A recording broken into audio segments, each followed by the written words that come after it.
Welcome to the Allen Americans podcast. Tommy Daniels here, and very pleased to be joined by, from Rickware Racing, the number 51, number 53 car, Mr. Joey Gase, fresh off his appearance in Texas. How was TMS this past weekend, Joey? It was okay for us. It definitely wasn't great. We started off way too tight, but we're way better at the end of the race. But the other good news was that we didn't get torn up in any of the craziness that happened on the restart, and then when the 00 came to pit road, that was directly right in front of me, and luckily we just missed that. That track out there, and I've been there several times over the years covering those events back in the day, but it's a favorite of a lot of the drivers. Obviously, Harvick loves it there. Jimmy Johnson's had a great career there. For you, were you rookie in 2012, I think, if I remember right? How has TMS treated you over the years, I should say? We've had some good races and we've had some bad races for sure. And I'm trying to remember when they repaved it. I think they repaved it in 2017, I believe. So it's definitely a completely different track now than what it was before then. Now it's 3 and 4 is pretty much exactly the same, but just super, super fast now since the repave, and 1 and 2 is much slower because they took a bunch of banking out of it. So it's it's always been a tricky track, but now it's even more so because both ends of the racetrack are so different. I couldn't not ask you how hot it was in that car. I know they were flashing it up on TV. 135, 140 degrees in the car for some of you guys. How in the world do you deal with that? I know you're focused on the race and you're probably not thinking about it until you're in a caution, but how much of a headache and how much of a problem is that when you're dealing with places like Texas, up around 100 degrees, and then you're close to 140 inside the car? Yeah, it's not fun.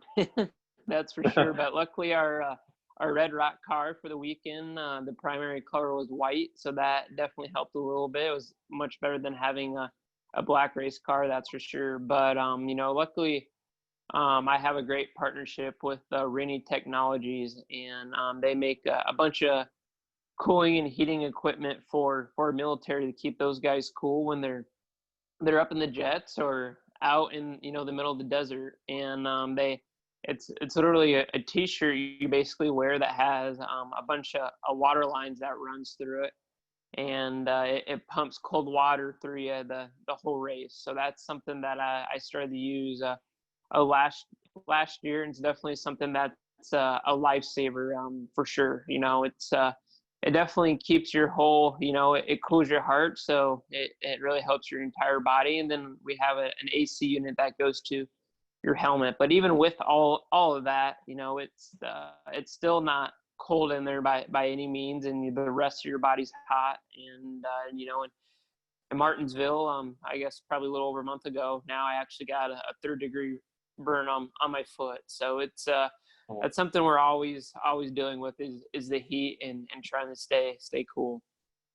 Well, normally the races are in the in the fall at TMS, yeah, or earlier in the year in April. So, I mean, it's always been a lot better, temperature-wise, man. I mean, if you're coming to Texas, and I'll equate this to the PGA and these guys that would come play in Dallas, Fort Worth, the tournament's always usually in May, and you got temperatures up in the 90s, and obviously out there in the course it would be, well over 100 degrees as well. So, you deal with that this time of year, and where are some of your favorite places to go where you don't have to deal with those temperatures?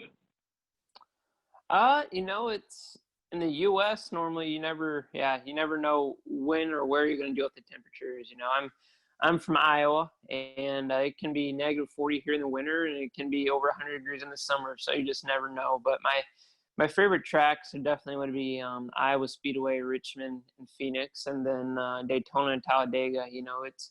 I really love short track racing, and it's something that I feel like I'm really good at. And then the super speedways, I feel like I'm good at those, but also the other great thing about those is that they're just such a great equalizer for when you're on a small team like us. If you can hang in the draft and be at the right place at the right time and miss the big ones, you have a shot to get a really good finish and even a win, and that's the really cool thing about that style of racing. Joey Gase, a NASCAR driver, joining us here on the Americans podcast. Well, it's been crazy schedule for you guys, and you don't get a break. You've got another race, 2 this week again. How does that affect your schedule? Because, obviously when it's Sunday to Sunday, you got a little bit of time in there, but, when you have a Sunday and a Thursday race, you have to put the pedal to the metal, no pun intended there, to get to the next destination.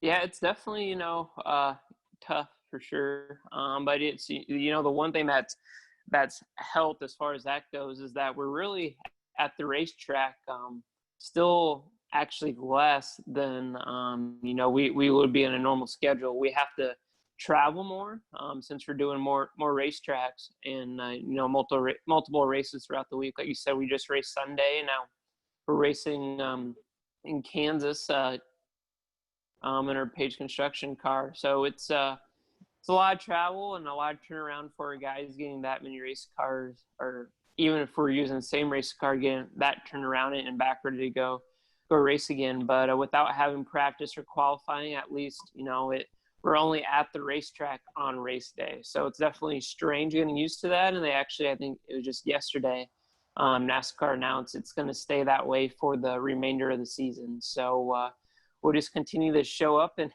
jump in our race cars and go. How often do you get to see your family? I know it's, for any athlete, especially now with the pandemic, a lot of these guys and the NFL guys are talking about being away from their family for about 6 months. How often do you get to see your family? Luckily I get to see them, still about probably 5 days out of the week right now normally, depending on how we travel and stuff like that. When last week was actually, I guess, the longest I went without seeing them, and that was about a week and a half. Jace, Carson, and Caitlin, they all came back to Iowa after Indianapolis, and I went back with them. But then when we went to Kentucky, Bristol, and Texas, I had to stay out east, and they were here the whole time. But overall, really, it's been I've been able to see them actually more now than I normally would because of just going to the racetrack normally one day and then coming back home. So that's I guess you can say that's the one positive about it. How does a kid from Iowa get involved in racing? Where did your love start for that? A lot of people ask that question, but yeah, it's racing in Iowa is actually huge. It's the dirt track capital of the world. There's dirt tracks all over. We have the Knoxville Nationals. We got Iowa Speedway, and then my home track, which is the only asphalt track in Iowa besides Iowa Speedway, is Hawkeye Downs Speedway in Cedar Rapids, Iowa. My dad raced there at the local level before I was born and until I was I think 12 years old. So that's where I got my love for it, was just watching him at the races, and I just fell in love, and it was something I always wanted to do. So when I turned 14, I actually got to race his old full-size car, which was a modified. And then when I turned 15, I started race late models, and 16, I was the youngest ever to win the track championship at our track in the premier class. So that's how I really propelled my career to get to where I am today. So it's pretty cool for sure. It's always been a lifelong dream of mine and my family, and to now actually say that I'm full-time in the Cup Series is definitely a dream come true. So hopefully we can keep it going, and slowly improve each and every weekend. Joey Gase, NASCAR driver, joining us here on the Americans podcast. How does the wife feel about it? A lot of times you don't hear from the wives very often, but is she supportive of what you do? And I'm sure, like any wife, she worries every time you're out there on the track.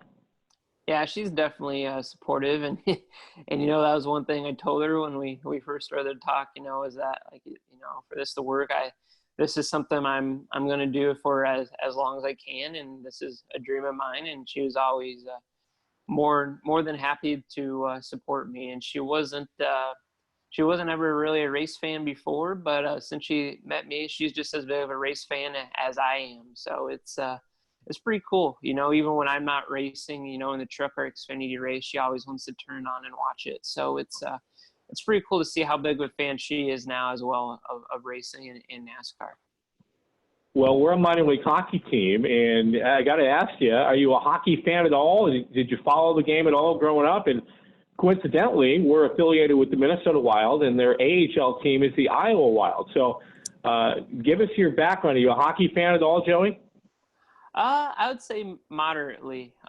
We here in Cedar Rapids, we had it wasn't a minor league team. I forget what you would call it. It was kind of where players would go play before they would go to the college level, and we had the Cedar Rapids Rough Riders here, and I would go to quite a few of those games, and I actually had an ex-girlfriend that actually her parents housed Rough Riders, so that was interesting, and we would always go to a lot of the games there, and my cousins, they're really big in the hockey as well, and they're huge fans of the Chicago Blackhawks. Well, Blackhawks are going to be starting up soon, like all the NHL teams, next weekend, getting it going again, and hopefully everything works out okay for them. Everybody in your family safe and okay from the COVID virus, which has obviously affected a lot of people out there in the United States. Yeah, luckily, we've been staying really clear of everything and good and healthy, and hopefully, knock on wood, we can keep that going. We've been extra cautious with the boys, especially, and they've been doing amazing. So hopefully all that just keeps on going for us. Well, you're now our official driver of the Allen Americans hockey team, and we'll be rooting for you and cheering for you every week. I watched that race from start to finish last week. Obviously keeping an eye on you and hoping everything came out okay for you. But hey, if you're ever in Dallas-Fort Worth during hockey season and the schedule permits, we'd love to have you out to drop the puck before a game. Yeah, that would be great. I would love that. All right, Joey, thanks again for doing this. We really appreciate it. Best of luck to you, of course, in your next race right around the corner here in Kansas. And stay safe, buddy. We'll talk to you soon. Okay. Thank you so much for having me on.